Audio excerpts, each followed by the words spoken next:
Seorang imam itu hukumnya adalah wajib. Bahkan kita bepergian 3 orang saja, di situ kita wajib mengangkat seorang amir. Apalagi kita dalam sebuah masyarakat. Kalau saat ini para ikhwan sekalian, kenapa kita meyakini bahwa kita ini mengamalkan Islam, mengamalkan jamaah sebagai wujud khilafah ala minhajin nubuwah? Kita meyakini bahwa sekarang ini kita sudah ada pada fase terakhir, fase summa takunu khilafatan ala minhajin nubuwah. Kita meyakini ini fase itu. Kenapa? Karena memang secara sentral kerajaan Islam itu sudah berakhir. Berakhir tahun berapa? 1924. Kalau misalnya para ikhwan ditanya oleh Allah Subhanahu wa taala. Ya, ditanya. Para ikhwan misalnya mengambil pendapat yang pertama tadi, bahwa sekarang ini masa mulkan belum berakhir. Kemudian ditanya oleh Allah, kenapa kamu tidak mengamalkan khilafah, tidak mengamalkan al-jamaah? Kemudian para ikhwan berargumentasi, karena belum saatnya ya Allah.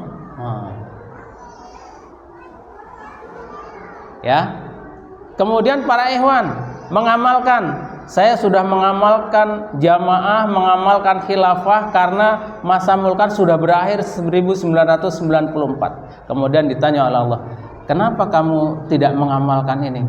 Saya sudah ya Allah mengamalkannya sesuai dengan ilmu yang saya terima, ya, kemudian saya mengamalkannya, mohon pertolongan Allah. Kira-kira yang lebih selamat yang mana para ikhwan? Yang sudah mengamalkan atau yang cari alasan kemudian tidak mau mengamalkan? Yang sudah mengamalkan, ya.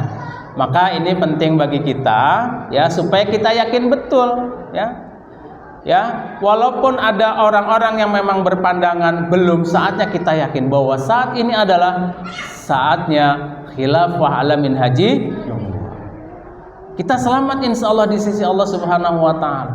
Ketika Allah nanti bertanya, ada kewajiban untuk mengangkat seorang amir, maka kita bisa mengatakan, ya Allah, dengan segala kemampuan dan ilmu yang ada, kami sudah melaksanakan ya Allah. Insya Allah itu lebih selamat di sisi Allah Subhanahu wa ta'ala. Nah, maka hadis terakhir tadi yang disampaikan oleh Ustadz Mitfa, talzamu jama'atal muslimin wa imamahum. Tetaplah kamu dalam jamaah muslimin dan imam mereka. Nah, sebagai wujud khilafah ala minhaji nubuwah. Alhamdulillah ini sudah kita amalkan para ikhwan. Ya, sekarang saya mau bertanya, para ikhwan yang sudah menetapi jamaah sejak 10 tahun yang lalu, coba ada angkat tangan. Yang 5 tahun yang lalu, angkat tangan. Yang sudah 5 tahun menetapi jamaah, atau yang kurang dari 5 tahun? Kok dari tadi nggak angkat tangan pada? Jadi saya bingung nih. Nggak usah takut-takut, orang nggak diapa-apain. Ya. Nah, para ikhwan sekalian, setelah kita berada di dalam jamaah, tadi benar pertanyaan dari Ustadz Mitfa, ya. Para ikhwan sudah belum merasakan nikmatnya di dalam al-jamaah? Jangan-jangan kita sudah di jamaah 10 tahun, sudah 5 tahun, tapi hati kita belum merasakan nikmatnya di dalam al-jamaah. Kira-kira para ikhwan sudah merasakan belum? Sudah ya? Kalau para ikhwan gampang nyiriinnya. Kalau para ikhwan, ya, sudah sekian lama nggak ketemu Ustadz Juwarianto, aduh rasanya kangen sama Ustadz Juwarianto, itu nikmatnya di dalam jamaah.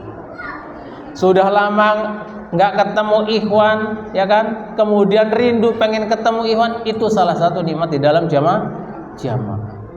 Melihat ikhwannya kesulitan, kemudian para ikhwan tergugah untuk menolong saudaranya, ikhwannya, itu salah satu nikmat di dalam al-jamaah. Dan itu yang disebut dengan rahmat Allah Subhanahu wa ta'ala. Nih para ikhwan sekalian. Nah, para ikhwan sekalian, melanjutkan apa yang tadi sudah disampaikan oleh Ustadz Midfaullah ya. Kalau tadi Ustadz Midfa diberi tema urgensi hidup berjamaah ya. Kemudian kami diberikan tema urgensi ketaatan dalam kehidupan berjamaah. Ini antara judul satu dengan judul yang kedua satu paket nih para ikhwan ya. Ya, setelah berjamaah ada ketaatan. Nah, satu paket.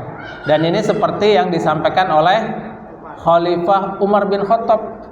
Ketika Khalifah Umar berangkat dari Madinah, ya. Ketika Khalifah Umar berangkat dari Madinah menuju Baitul Maqdis untuk menerima kunci Baitul Maqdis dari siapa? Uskup yang bernama siapa, Pak Rewan? Yang bernama Sopronius. Ya. Pokoknya ingat sayur sop aja, Pak Rewan. Nah, ya. Pokoknya nama uskup yang menyerahkan kunci ke Khalifah Umar siapa? Ingat sayur sop. Nah, Sopronius. Nah, tinggal tambahin dikit menjadi Sopronius. Itulah namanya. Ketika Khalifah Umar ya berangkat dari Madinah menuju Baitul Maqdis, itulah dalam perjalanan beliau menyampaikan asarnya, innahu la islama illa bi jamaah wala jama'ata illa bi imarah wala imarata illa bi ta'ah. Sesungguhnya tiada Islam, maksudnya tidak sempurna Islam apabila diamalkan tidak dengan berjamaah. Enggak sempurna. Wala jama'ata illa bi imarah, dan tidak ada jamaah kalau tidak ada amirnya, nggak ada. Ya, jadi akan disebut sebagai jamaah kalau di situ ada imam. Kalau cuma ngumpul doang itu belum bisa disebut sebagai jamaah kumpul. Wala imarata illa bitta'ah, dan tidak menjadi sempurna seorang amir kalau tidak ditaati. Nah, maka ini satu paket antara tema yang pertama dan tema yang kedua, para ikhwan, ya. Nah, para ikhwan sekalian, ya. Judulnya adalah urgensi ketaatan, ya. Saya akan menyampaikan sebelum bicara ketaatan adalah tentang amanah. Karena antara amanah dan ketaatan ini seperti dua sisi mata uang, betul para ikhwan? Ada ketaatan karena ada amanah. Ya, ada pengkhianatan karena ada amanah, betul? Ya. Jadi tidak ada ketaatan kalau nggak ada amanah. Nah, ya. Nah, maka para ikhwan sekalian, untuk mengkaji materi ini, mari kita buka surat Al-Anfal, Al-Ahzab ayat 72 dan 73, ya, para ikhwan. Silakan para ikhwan dibuka ya. Boleh buka di HP, boleh buka di Al-Qur'annya. Ibu-ibu sudah dibuka? Nah, ya. Ya, karena waktunya mepet, saya baca, para ikhwan menyampaikan, menyimak. A'udzu billahi minasy syaithanir rajim. Bismillahirrahmanirrahim. Ya. Inna aradna al-amanata 'alas samawati wal ardi wal jibali fa abaina ay yahmilnaha wa ashfaqna minha wa hamalaha al-insan innahu kana zaluman jahula. ليعذب المنافقين والمنافقات والمشركين والمشركات ويتوب الله على المؤمنين والمؤمنات وكان الله غفورا رحيما. Sesungguhnya kami telah mengemukakan, telah menyampaikan amanat ini kepada langit, kepada bumi dan gunung-gunung. Maka semuanya enggan untuk memikul amanat itu, dan mereka khawatir akan mengkhianatinya. Ya.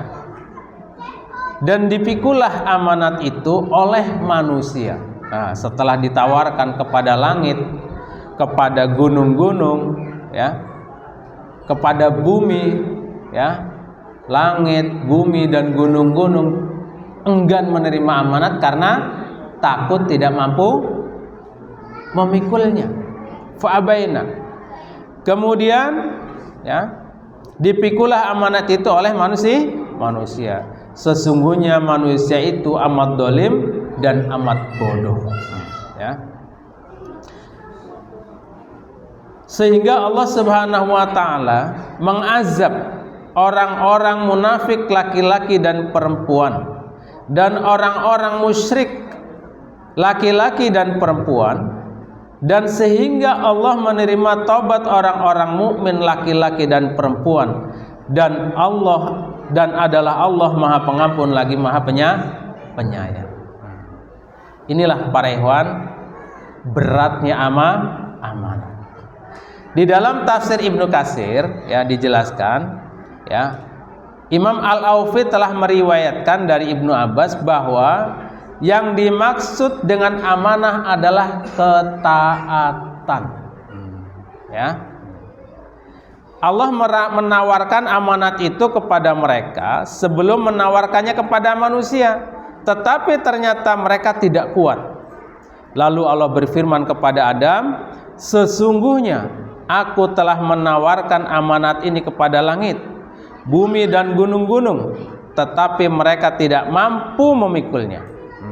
Kemudian Allah bertanya kepada Adam, apakah kamu mau memikul amanat ini? Dengan segala akibatnya, dengan segala konsekuensinya. Nih pertanyaan Allah kepada Adam, ya. Kemudian Adam menjawab, ya. Kemudian Adam bertanya dulu kepada Allah, ya, apa saja konsekuensinya itu ya Allah? Ya. Kemudian Allah menjawab, jika kamu berbuat baik maka kamu akan diberikan pahala, ya. Dan jika kamu berbuat buruk kamu akan disiksa. Lalu amanat itu diambil oleh Adam. Adam menerimanya. Nah, ini para ikhwan sekalian, ya. Ada beberapa pendapat para ikhwan sekalian, ya, tentang makna dari amanat yang ada di dalam ayat ini, ya. Ya. Kemudian Sa'id bin Jubair mengatakan bahwa amanat itu adalah fardu-fardu, kewajiban-kewajiban yang disampaikan kepada orang-orang beriman. Kemudian Ubay bin Ka'ab pernah mengatakan, termasuk amanat adalah tugasnya wanita. Nah, ini ibu, ya. Dia diberi amanat untuk memelihara kehormatannya. Nah, ya. Jadi ibu-ibu wanita mempunyai kehormatan itu adalah amanat dari Allah Subhanahu wa taala yang wajib untuk dijaga. Nah, para ikhwan sekalian, walaupun ada beberapa pendapat tentang makna amanat, ya, maka semuanya bersumber kepada satu, yaitu bahwa amanat adalah taklif. Taklif itu apa, Pak Iwan? Kan ada istilah mukalaf. Anak lahir, setelah kemudian sampai balik, istilahnya dia mukalaf. Kenapa disebut mukalaf? Karena ada taklif. Taklif itu apa? Pembebanan hukum-hukum syariat. Ketika anak sudah balik, maka dia sudah mukalaf, sudah menerima beban-beban hukum syariat.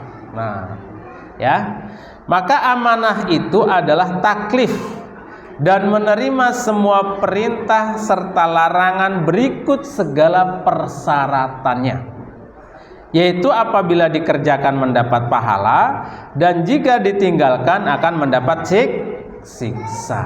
Nih, jadi anak-anak kita yang sudah menstruasi untuk muslimat dan sudah mimpi untuk yang laki-laki, berarti dia sudah mukallaf. Mulai saat itu dia sudah mendapatkan seluruh beban amanat dari Allah Subhanahu wa taala tentang hak-hak dan kewajiban sebagai manusia. Nih para ikhwan ya. Itu anak-anak, apalagi kita. Berarti kita semua adalah para mukallaf, para pemegang amanah. Lalu amanat ini diterima oleh manusia karena kelemahan, kebodohan dan kezalimannya, terkecuali bagi orang yang diberi taufik oleh Allah. Nah, ya. Jadi orang-orang yang memang mendapatkan amanah kemudian bodoh, tidak mampu melaksanakannya. Yang mampu siapa? Mereka adalah orang-orang yang mendapatkan taufik dari Allah, dan akhirnya hanya kepada Allah lah kita memohon pertolongan. Mudah-mudahan kita semua termasuk orang-orang yang mendapatkan taufik oleh Allah Subhanahu wa taala, diberikan kemampuan untuk melaksanakan amanah dari Allah Subhanahu wa taala. Para ikhwan sekalian, nah, sekarang apa macam-macam amanah itu? Ya. Ada minimalnya ada dua konteks. Konteks yang pertama dalam konteks hablum minallah. Ya. Dalam konteks hablum minallah. Dalam konteks hablum minallah, kita semuanya mendapatkan amanat dari Allah untuk menjaga hal-hal yang difardukan oleh Allah yang tercantum dalam rukun Islam yang 5. Apa pertama? Syahadat, sholat, zakat, puasa, haji. Ini amanat langsung dari Allah Subhanahu wa taala yang menjadi menjadi kewajiban bagi kita untuk menjaganya para ikhwan. Maka subhanallah ya, tadi Naib di awal sambutannya sudah ngecek bagaimana sholat tahajud kita para ikhwan, subhanallah. Sudah ngecek bagaimana sholat berjamaah kita para ikhwan. Ya, apakah kita memegang amanah ini sudah betul-betul kita jaga dengan baik, atau selama ini kita masih baru setengah-setengah? Kalau selawat 5 waktu insya Allah kita nggak ada yang bolong-bolong lah para ikhwan ya. Tapi ke masjid, nah, ke masjid ini lebih banyak bolongnya atau lebih banyak ke masjidnya? Nah, ini dalam konteks hubungan ibadah mahdhah kepada Allah Subhanahu wa taala. Maka ada sebuah hadis yang mengatakan ada 5 hal. Nih ibu-ibu perhatikan ya. Kalau para ikhwan, ibu-ibu mau masuk surga, cukup jaga 5 perkara kata Allah ya. Yang pertama, sempurnakan sholatnya beserta wudunya, rukunya, sujudnya. Kemudian tunaikan zakatnya. Nah, masya Allah ya, zakat di dalamnya ada infak, ada sedekah ya. Tadi sudah sangat ditegaskan oleh Naib ya. Kemudian apa lagi? Puasanya dan hajinya, dan yang terakhir menunaikan amanah. Ya, apabila 5 perkara ini dilaksanakan, maka orang tersebut berhak untuk masuk ke dalam surga. Gampang apa susah, Bu? Gampang apa susah? Susah. Atau gampang-gampang susah? Ya, mudah-mudahan kita diberikan taufik oleh Allah Subhanahu wa taala, dimudahkan untuk melaksanakan amanah tersebut. Itu dalam konteks ibadah mahdhah.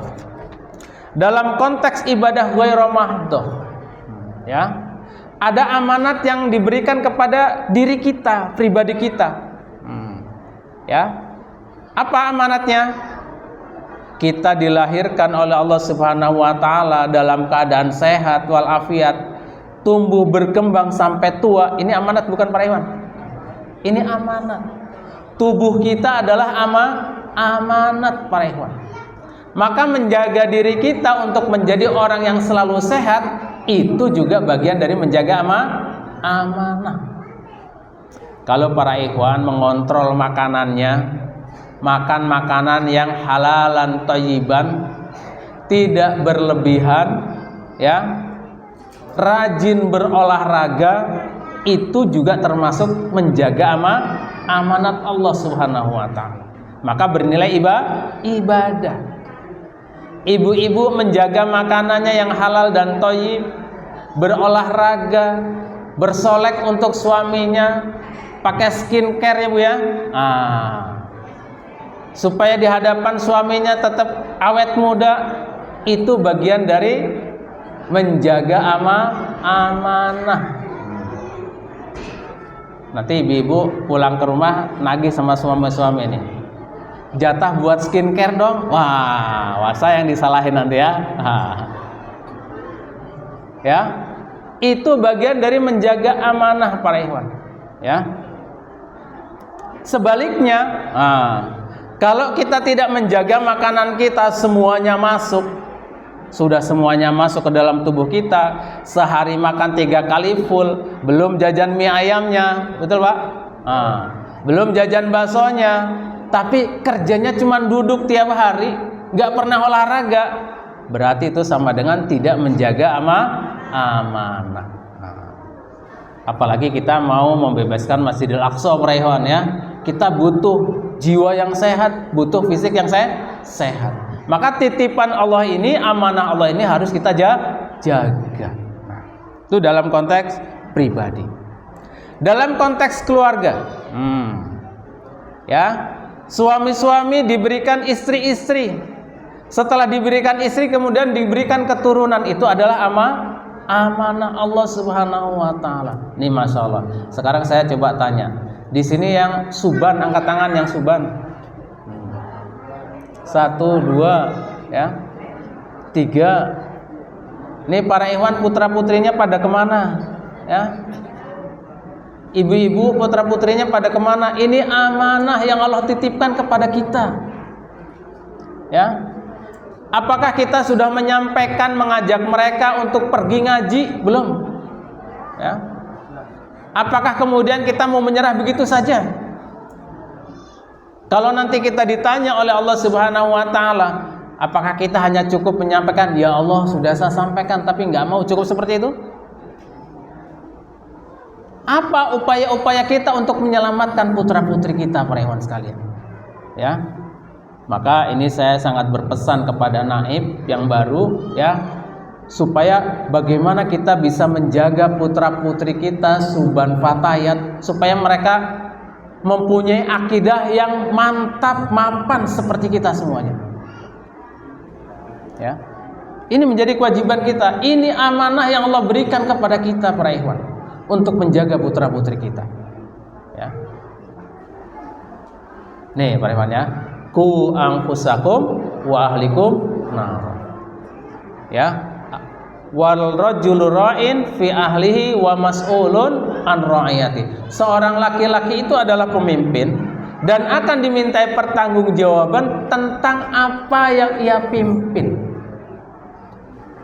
Wal mar'atu, dan seorang wanita, seorang istri, ra'iyatun fi baiti zaujiha wa mas'ulatun an ra'iyatiha. Seorang istri, wanita adalah pemimpin di rumah suaminya dan akan dimintai pertanggungjawaban terhadap apa yang dia pimpin. Ini Masya Allah para ikhwan. Berat nggak para ikhwan? Berat nggak? Berat para ikhwan. Ya, maka jangan pernah menyerah dengan anak-anak kita yang sekarang diajak taklim itu susah. Ya, ibu-ibu mau menyerah gitu aja Bu? Bagaimana kalau nanti Allah menuntut kita? Kenapa kamu menyerah? Melihat anak-anak begitu diajak nggak mau terus menyerah, bagaimana? Apa yang mau kita katakan? Maka di sini pentingnya kita hidup berjamaah. Ya, ada naib, ada rois yang bersama-sama kita memikirkan bagaimana anak-anak kita itu supaya selamat. Para ikhwan sekalian, kalau kita melihat sekarang ini kenakalan remaja, ya, itu masalah ngeri para ikhwan. Ya. Pembunuhan di kalangan remaja ngeri para ikhwan. Apalagi LGBTQ dan seterusnya ngeri para ikhwan sekalian. Kalau anak-anak kita tidak kita bentengi dengan akidah yang kuat, ya, siapa yang akan menjaga mereka para ikhwan? Maka dalam hadis tadi disebutkan, ya, suami istri itu partner. Suami pimpinan rumah tangga, istri juga pemimpin dalam rumah tangganya, dalam rumah tangga suaminya. Artinya apa? Suami istri partner, harus saling kerjasama antara satu dengan yang lain. Kalau pagi-pagi bapaknya mau ke masjid, pagi-pagi sudah dibangunkan, nak bangun. Biasanya langsung bangun nggak? Enggak. Karena sudah ngejar harus sholat berjamaah, bapaknya, Mi, Abi berangkat dulu ya. Ibunya jangan diam, melanjutkan, nah itu ayah sudah berangkat, cepat bangun. Bila perlu siram tuh. Nah. Ya. Jadi harus kompak. Kalau hanya bapaknya saja yang mengarahkan, ibunya tidak mengarahkan, ya nanti jadi berlindungnya kepada ibunya. Kalau ibunya yang keras, suaminya nggak tegas, berlindungnya kepada ibunya, kepada seperti itu sebaliknya. Nah ini para ikhwan sekalian ya. Jadi ini amanah dari Allah Subhanahu wa taala yang harus kita jaga. Maka saya berharap ya, ini taklim suban itu harus segera berjalan ya. Taklim suban, pembinaan suban harus segera berjalan ya. Dari mulai taklim suban dulu, ngumpul di antara kalangan suban, mudah-mudahan nanti ke depan mereka bisa bersama-sama dengan kita. Nah itu amanah dalam konteks apa tadi? Rumah tangga, keluarga. Amanah dalam konteks kemasyarakatan. Nah ya, amanah dalam konteks kemasyarakatan apa? Wal imamu ra'in wa mas'ulun an ra'iyati. Seorang imam itu adalah pemimpin dan akan dimintai pertanggungjawaban terhadap apa yang dia pimpin. Dalam konteks kemasyarakatan harus ada seorang imam, seorang pemimpin yang memimpin di masyarakat itu. Ya, ini amanah. Maka kepemimpinan itu adalah amanah. Ya, maka imam dan bitonahnya sampai ke naibul imam nanti akan ditanya oleh Allah Subhanahu wa taala. Sebagai tanggung jawabnya akan ditanya di sisi Allah. Ini ada ikhwan kelaparan. Kenapa ikhwan sampai kelaparan? Ini ada ikhwan belum bisa sholat, kenapa dibiarkan? Ini ada ikhwan belum bisa ngaji, kenapa dibiarkan? Nggak disantuni. Ya. Ini ada ikhwan sudah beberapa kali nggak datang taklim, kenapa nggak ditanya? Itu nanti pertanyaan-pertanyaan yang akan dimintai pertanggungjawaban di sisi Allah Subhanahu wa taala. Berat nggak kira-kira para ikhwan? Ya, ini jangan-jangan Pak Tego, aduh nyesel nih saya terima nih kemarin. Ya, tenang Pak Tego, saya ada di sini. Salah, jadi ikut-ikutan sebelah ya. Jadi ikut-ikutan sebelah ya. Itu semua pertanggungjawab ya. Itulah amanah para ikhwan sekalian. Nah, para ikhwan sekalian, maka bagaimana kita mensikapi, bagaimana seharusnya kita mensikapi amanah ini ya. Bagaimana kita harusnya ya, karena seorang mukmin, nah sikap seorang mukmin ketika dia mendapatkan sebuah amanah dari Allah Subhanahu wa taala, maka sikap yang pertama adalah 5 menit lagi. Maka sikap yang pertama adalah sami'na wa ata'na. Ya, innama qaulal mu'minin idza du'u ilallahi wa rasul ayyaqulu sami'na wa ata'na. Inilah mental orang beriman, mental umara, mental para asatid, mental ikhwan-ikhwan semuanya. Apabila mendapatkan amanah dari imamul muslimin atau bitonahnya, maka tiada kalimat yang lain kecuali sami'na wa ata'na. Inilah orang beriman. Bukan sebaliknya, sami'na wa ata'na, bukan. Ya. Karena dalam ayat lain Allah berfirman apa? Ya ayyuhalladzina amanu la tahunullaha wa rasula wa tahunu amanatikum wa antum ta'lamun. Hai orang-orang yang beriman, janganlah kamu mengkhianati Allah dan Rasul, dan jangan kamu mengkhianati amanat kamu sedangkan kamu mengetahui. Ini asbabun nuzul ayat ini, para ikhwan sekalian. Ada seorang sahabat yang bernama Abu Lubabah. Abu Lubabah ini ya diutus oleh Rasulullah Shallallahu Alaihi Wasallam untuk datang ke Banu Quraidah. Jadi di Yahudi itu ada 3 Bani Yahudi. Yang pertama Bani Nadir, ini sudah terusir dari Madinah sebelumnya. Kemudian Bani Qainuqa itu sudah terusir sebelumnya dengan datangnya kaum muslimin. Yang terakhir ada satu Bani lagi namanya Banu Quraidah. Boleh nama dikit, Pak Ade? Ya. Nah, Banu Quraidah ini ternyata ketika terjadi perang Ahzab itu berkhianat. Ya. Perang Ahzab melawan orang-orang kafir Quraisy dan sekutunya, berkhianat Banu Quraidah yang tadinya bersekutu dengan Nabi, kerjasama dengan Nabi karena sama-sama di Madinah. Ketika sudah berhadapan dengan pasukan Ahzab, maka Banu Quraidah ini berkhianat. Maka setelah selesai peperangan, Rasul sampai di rumah baru naruh pedang, para ikhwan. Rasul baru naruh pedang, lagi berwudu. Kemudian datang malaikat Jibril. Wahai Muhammad, jangan kau letakkan pedangmu, tapi lanjutkan perjuanganmu ke Banu Quraidah. Selesaikan urusanmu dengan Banu Quraidah, karena Banu Quraidah sudah berkhianat kepada kamu. Maka langsung, padahal perang Ahzab itu kurang lebih 1 bulan berapa hari itu ya, dan itu perang yang paling berat dirasakan oleh Rasul. Tapi baru nyampe rumah, para ikhwan, sudah suruh pergi lagi. Gimana bayangkan, para ikhwan? Baru nyampe rumah sudah suruh berangkat lagi. Masya Allah.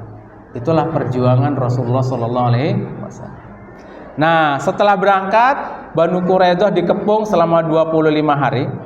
Maka kemudian negosiasi. Maka Banu Quraidah minta supaya negosiator dari kalangan kaum muslimin itu Abu Lubabah. Maka Abu Lubabah datang, karena Abu Lubabah ini punya kedekatan dengan Banu Quraidah, masih ada hubungan kekerabatan lah.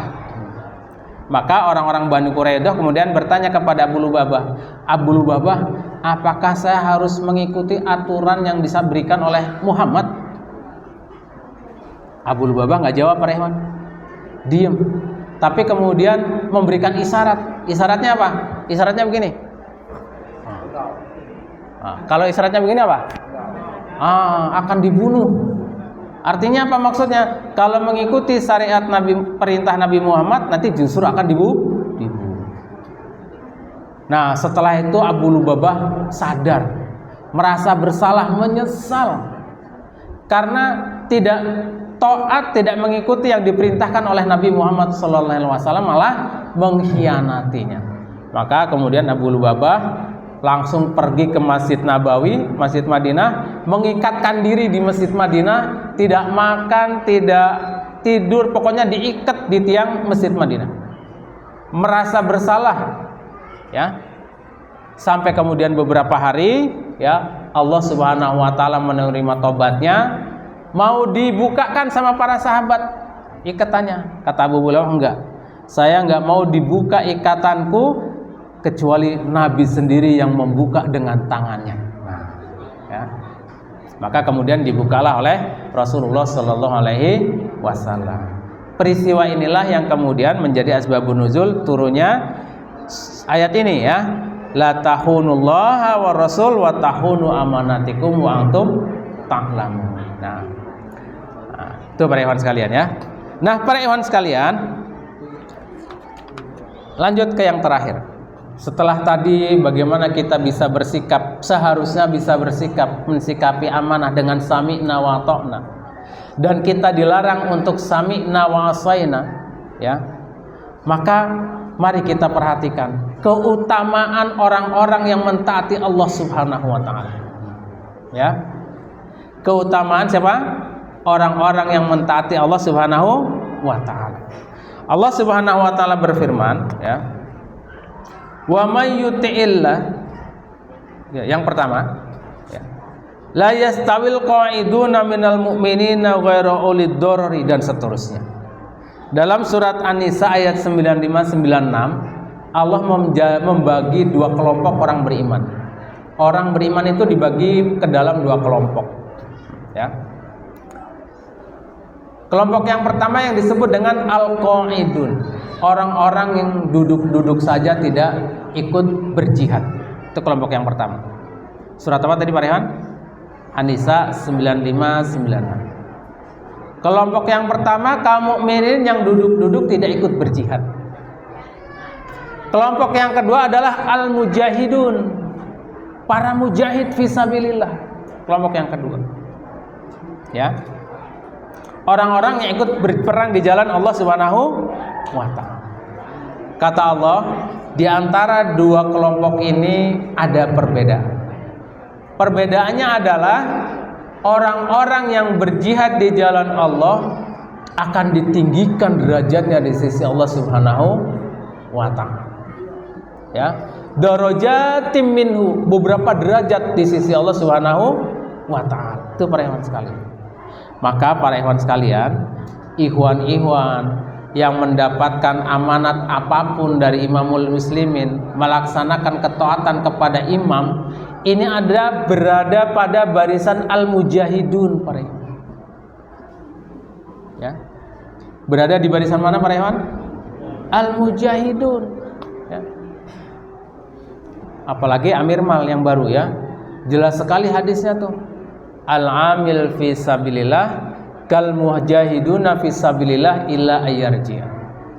Seorang amil, ya, ketika dia berkeliling ke riasah-riasah mengambil infak dari para ikhwan, ya kan, langkahnya akan dinilai sebagai jihad fi sabilillah.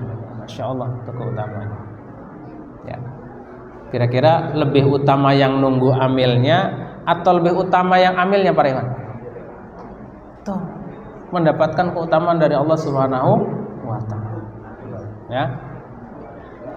Ya, itulah, ya, bahwa orang-orang yang berada di barisan al-mujahidun, ya, tadi apa Pak Rehan? Diangkat derajatnya di sisi Allah Subhanahu wa Ta'ala, ya.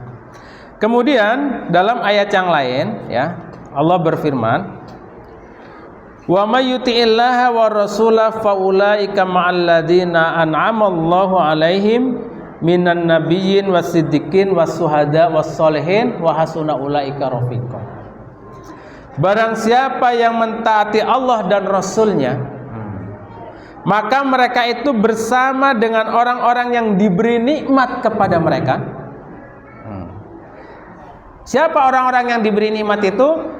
Minan nabiyyin, dari kalangan para nabi, wasiddiqin dan para siddiqin, wasuhada dan suhada, orang-orang yang mati syahid, wassolihin dan orang-orang yang salih, wahasuna ulaika rafiqa, dan mereka adalah sebaik-baik teman. Para ikhwan, ibu-ibu, apakah ibu-ibu mau berkumpul dengan para nabi? Mau berkumpul dengan para syuhada? Ya. Mau berkumpul dengan para siddiqin dan solihin? Kuncinya apa, Bu? Kuncinya apa? Tadi kuncinya apa? Taat. Ya. Kuncinya taat para ikhwan. Ya. Orang-orang yang taat akan dikumpulkan dengan orang-orang yang tadi para ikhwan, Masya Allah. Ya, saudara-saudara kita di Palestina pada syahid para ikhwan. Ya. Tapi kita di sini yang taat kepada imam, insya Allah nanti kita bisa bertemu dengan mereka di dalam surga Allah. Yang terakhir, 1 menit lagi. Nah, 1 hadis lagi nih, ya. Ini bagaimana keutamaan menjadi seorang amir bitona, ya. Sebuah hadis Rasulullah Sallallahu Alaihi Wasallam, man sanna fil Islam sunnatan hasanatan falahu ajruha wa ajru man amila biha ba'dahu min ghairi ayang kusa min ujurihim syai'an wa man sanna fil Islam sunnatan sayyi'atan kana alaihi wizruha wa wizru man amila biha min ba'di min ghairin ayang kusa min auzarihim syai'an. siapapun orang yang mencontohkan satu sunnah, ya, yang baik, yang diamalkan oleh orang yang lain setelahnya, maka ia mendapatkan pahala sebanyak pahala orang lain yang telah melakukannya, perbuatan baik tersebut, tanpa mengurangi pahala orang-orang yang telah melakukannya. Ya, jadi para ikhwan, kalau naib, para ikhwan, ayo sedekah jariah. Naib itu mendapatkan pahala sejumlah para ikhwan yang sedekah jariah. Tadi naib menawarkan, ayo yang mau lelang sekarang. Ibu yang pertama tadi yang mendapat yang lelang itu diikuti oleh orang-orang yang lain, mendapatkan pahala orang yang mengikutinya, masya Allah. Ya, enak jadi naib apa tau nggak jadi naib, para ikhwan? Hah? Masya Allah, ya, itu keutamanya sangat tinggi dan sangat luar biasa. Mudah-mudahan dengan mohon pertolongan Allah Subhanahu wa taala kita dimudahkan oleh Allah Subhanahu wa taala dalam melaksanakan amanat yang ada di pundak-pundak kita. Amin Allahumma amin. Demikian para ikhwan sekalian, mohon maaf atas segala kekurangan dan kesalahan. Alafu minkum wabillahi taufiq wal hidayah. Wassalamualaikum warahmatullahi wabarakatuh.